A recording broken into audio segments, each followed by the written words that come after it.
आपका।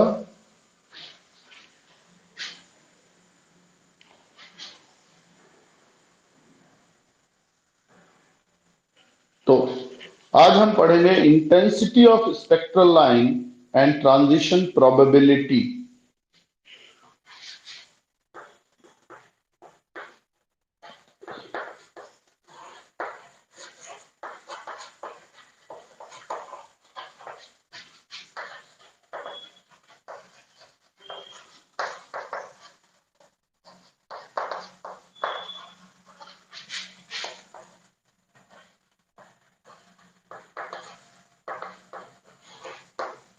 तो इंटेंसिटी का क्या मतलब है? इंटेंसिटी को हिंदी में कहते हैं तीव्रता।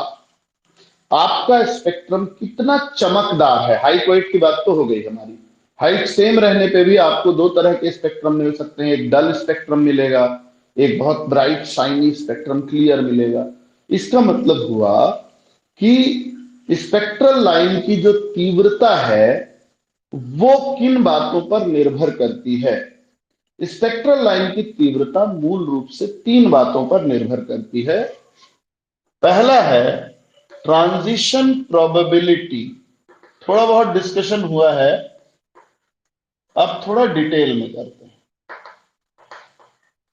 ट्रांजिशन प्रोबेबिलिटी का मतलब होता है कि संक्रमण की संभावना कि हमारा जो एनर्जी दिए जाने पर हमारा जो मॉलिक्यूल है वो अपने ग्राउंड वाइब्रेशनल स्टेट से अगले वाइब्रेशनल स्टेट में उसके जाने के क्या चांस हैं, क्या प्रोबेबिलिटी है, यही क्या कहलाती है? प्रोबेबिलिटी, ट्रांजिशन प्रोबेबिलिटी, है ना। प्रकाश ऊर्जा या रेडिएशन दिए जाने पर हमारे मॉलिक्यूल में उसके वाइब्रेशनल लेवल में, ग्राउंड लेवल से या जिस भी वाइब्रेशनल लेवल पे वो है, वहां से नेक्स्ट वाइब्रेशनल लेवल पे जाने की कितनी संभावना है, दैट इज ट्रांजिशन प्रोबेबिलिटी। अब एक्चुअल में वाइब्रेशनल, हम बेसिकली वाइब्रेशनल के बारे में ही बात कर रहे हैं।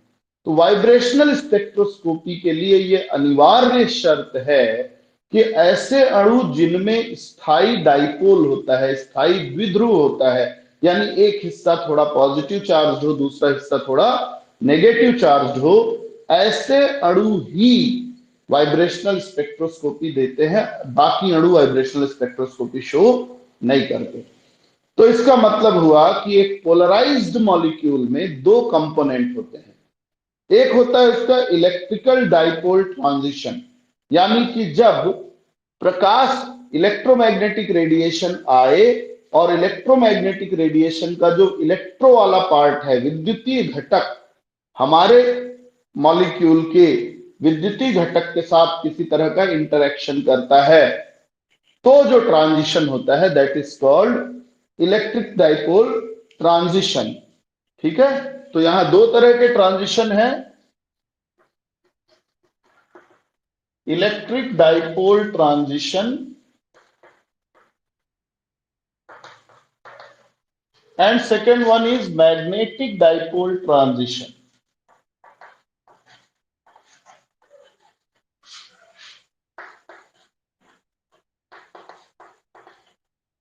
तो ट्रांजिशन कितना होगा?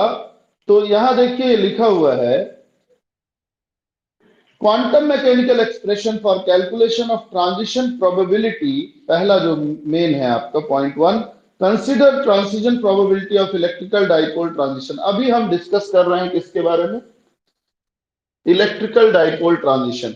फिर से बता दूं, कोई कंफ्यूजन वाली बात नहीं है, बहुत सरल है। अणु ध्रुवित होता है। ध्रुवीय अणु दो तरह के गुण दर्शाता है, एक तो उसमें विद्युतीय घटक उत्पन्न हो जाते हैं, और इलेक्ट्रिकल फील्ड जहां भी होगी वहां एक चुंबकीय क्षेत्र भी जनरेट होता है। अब आपका इलेक्ट्रोमैग्नेटिक रेडिएशन आया, उस इलेक्ट्रोमैग्नेटिक रेडिएशन के दो कंपोनेंट होते हैं, magnetic component, electrical component. Electrical component अगर हमारे अणु के इलेक्ट्रिक डाइपोल से किसी तरह का इंटरेक्शन करता है और इलेक्ट्रिकल डाइपोल में चेंजेस लाता है, तो जो संक्रमण होगा वो कहलाता है इलेक्ट्रिक डाइपोल ट्रांजिशन। वैसे ही इलेक्ट्रोमैग्नेटिक रेडिएशन का अगर मैग्नेटिक कंपोनेंट हमारे मॉलिक्यूल के मैग्नेटिक डाइपोल के साथ किसी तरीके का इंटरेक्शन करे और वाइब्रेशनल लेवल में चेंज हो जाए तो ये कहलाएगा मैग्नेटिक डाइपोल ट्रांजिशन। कुछ खास दिक्कत नहीं। हम इलेक्ट्रिक डाइपोल के बारे में देखते हैं। इलेक्ट्रिक डाइपोल में मान लीजिए यहां दिया हुआ है the probability for absorption of radiation for a transition to take place from state m to state n is proportional to the number of photons with frequency Vmn। अब आपका जो वाइब्रेशनल लेवल में संक्रमण होना है, मान लो लोअर लेवल की energy vibrational level है m और अपर लेवल की वाइब्रेशनल एनर्जी है n, तो ये संक्रमण तभी हो पाएगा जब आपके फोटोन के पास इतनी एनर्जी, ये डिफरेंस को हम mn मान लेते हैं, इसके बराबर एनर्जी हो। तो हमारे फोटोन की एनर्जी होनी चाहिए Vmn, या फ्रीक्वेंसी जो होनी चाहिए वो होनी चाहिए Vmn, क्योंकि इस फ्रीक्वेंसी में उतनी ऊर्जा होनी चाहिए कि वो ले जाए। ठीक है। अब the number of photon is proportional to the radiation density. अब कितने फोटोन आ रहे हैं भाई, कितने अणु का ट्रांजिशन होगा, हर अणु एक फोटोन एब्जॉर्ब करेगा, तो जितने फोटोन आ रहे हैं वो डिपेंड करेगा रेडिएशन की डेंसिटी पे, तीव्रता पे, वो हम कहेंगे Vmn। ये हो गया आपका। तो द रेट ऑफ एब्जॉर्प्शन, यहां पे जो फॉर्मूला दिया हुआ है, रेट ऑफ एब्जॉर्प्शन ये होगा n m Bmn, फिर इसके बाद V into new mn, sorry U into Vmn, जहां nm क्या है, nm है आपका number of molecule in the state, क्योंकि वही अणु इस ऊर्जा को अवशोषित करेंगे जो कहां पे होंगे, m ऊर्जा स्तर में होंगे। तो ये हो गया आपका number of molecules in m energy level. Bmn क्या है, ये प्रोबेबिलिटी कांस्टेंट है, संभावना कि जब ऊर्जा आएगी तो सारे अणु अवशोषित ही कर लें, जरूरी थोड़ा है, हो सकता है कुछ करें कुछ ना करें, तो क्या प्रोबेबिलिटी है, तो बी जो है ये कहलाया आपका यहां प्रोबेबिलिटी कांस्टेंट।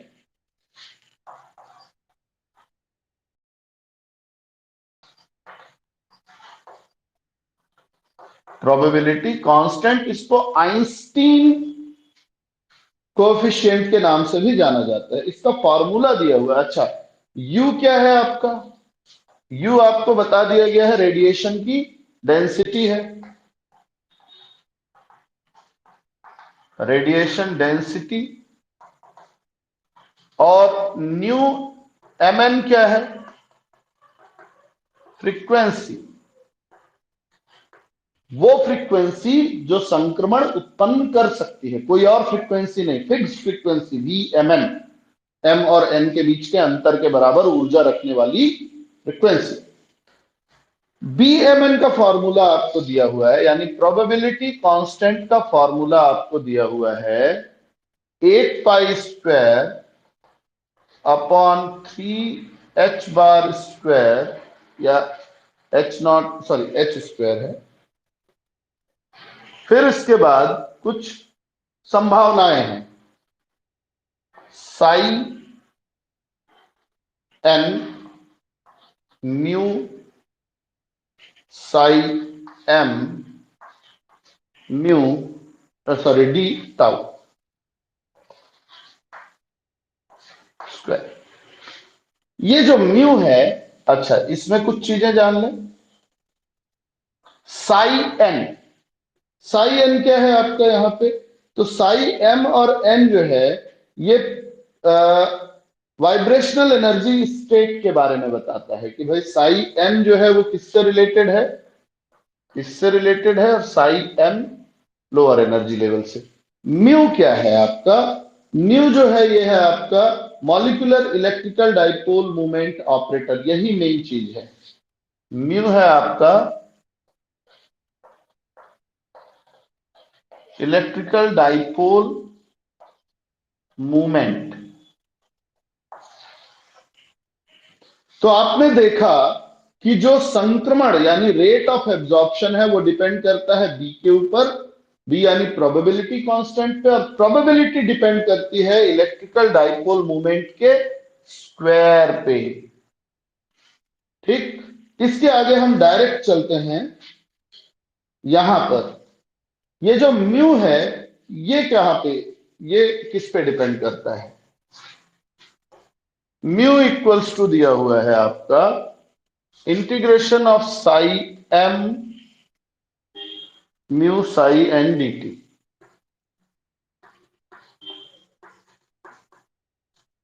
ठीक, जहां मॉड्यूल ऑफ म्यू जो है expected value and mu is the dipole moment. ये जो आप ऐसा लिखते हैं है ना, ये एक्सपेक्टेड वैल्यू है म्यू की। तो अब आप ध्यान रखिए कि म्यू की वैल्यू जीरो नहीं होनी चाहिए। अगर जीरो है तो पूरा इक्वेशन क्या हो जाएगा, जीरो हो जाएगा, प्रोबेबिलिटी जीरो हो जाएगी और आपका कोई एब्जॉर्प्शन नहीं होगा। यानी कि मॉलिक्यूल में डाइपोल मूवमेंट होना ही चाहिए, कुल मिला के ये समझना है।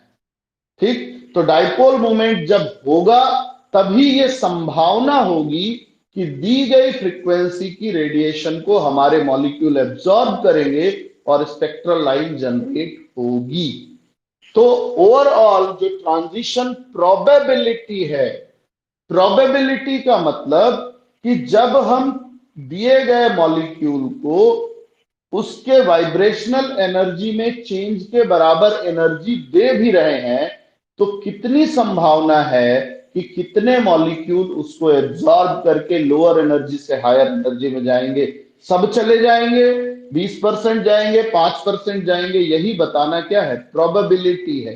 तो हमने ये नोटिस किया कि जो प्रोबेबिलिटी है इसके एक्साइट होने की, ये प्रोबेबिलिटी निर्भर करती है इलेक्ट्रिकल डाइपोल मूवमेंट पे, और इलेक्ट्रिकल डाइपोल मूवमेंट की वैल्यू नॉन जीरो होनी चाहिए, क्योंकि इस इक्वेशन में अगर आप म्यू की वैल्यू को जीरो रखोगे तो जो एक्सपेक्टेड हमारा वैल्यू है वो क्या हो जाएगा, जीरो हो जाएगा, और जीरो होने की कंडीशन में आपका किसी भी तरह का संक्रमण नहीं होता है।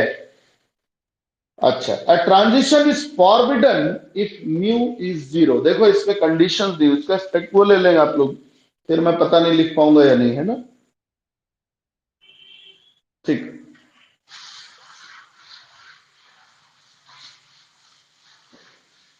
हम कंडीशंस लेते हैं इसमें। Condition one, if mu is यानी expected value change in dipole movement if zero, अगर ये आपका एक्सपेक्टेड वैल्यू जो हमारा dipole movement electrical dipole change की वैल्यू है वो जीरो है, तो इसका मतलब ये है कि ट्रांजिशन फॉरबिडन होगा। फॉरबिडन, ये फंडामेंटल रूल है हमारे इंफ्रारेड स्पेक्ट्रोस्कोपी का कि केवल वो ही मॉलिक्यूल जिनके डाइपोल मूवमेंट में इलेक्ट्रोमैग्नेटिक रेडिएशन के कारण कोई चेंज आता है वो ही उसको एब्जॉर्ब करेंगे। तो यहां अगर कोई चेंज नहीं है, कुछ हो ही नहीं रहा है, there is no dipole movement और there is no change in dipole movement, there is no absorption at all. इसके बाद बारी आती है अलाउड ट्रांजिशन जनरेट